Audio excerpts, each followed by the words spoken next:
It's on the earlier side, but not as early as like the 6121 or Brian. It's not. It's earlier though than the Seahawk and the Tico, which we'll see in a little bit. Yield potential, it still does pretty well, but I think some of these newer lines have an advantage over it. Resistant to Hessian fly, will tolerate those lower pH soils. Okay. The last one in this range is an experimental one from the Southern Idaho program, and then we'll move to this third range. When's Melba being certified? We're a fairly dry climate, and the nighttime temperatures do plunge here. So when we have temperatures, when the grain is filling and the temperatures in the mid 90s or higher during the day and then goes down into the 40s or even low 50s at night, those are the conditions that stimulate this genetic defect. We had those conditions just a week and a half ago. So in the last week of June, we had 90 degrees regularly, followed by 40-degree lows or in the mid 40s. Exactly where would have problems is hard to predict, but with those kind of temperature changes and the known variety susceptibility we have, I would suspect that we did have another sort of outbreak like 2016 just the past couple of weeks.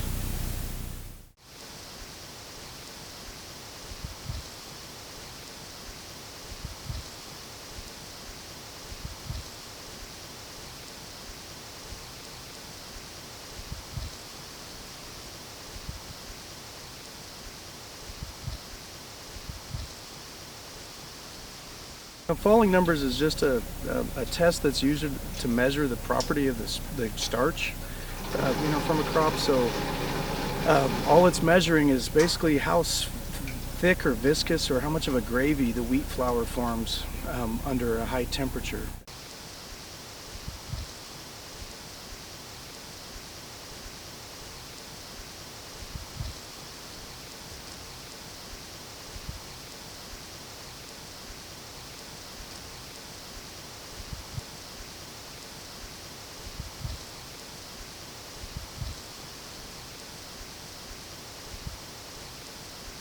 You try to, let's say, make cookies or cakes or what have you out of flour or out of grain that has lower falling number.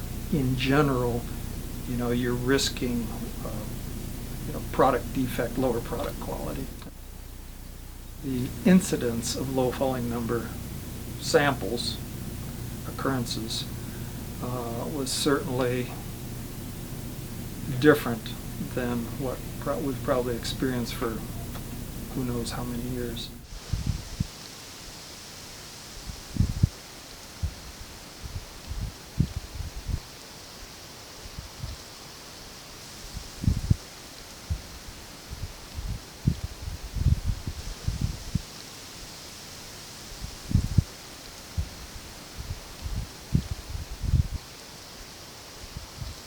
To have a healthy crop, to have a crop that's producing abundantly, that's not worth much money, become worth a lot less after harvest, for something that you couldn't control is disheartening for a farmer.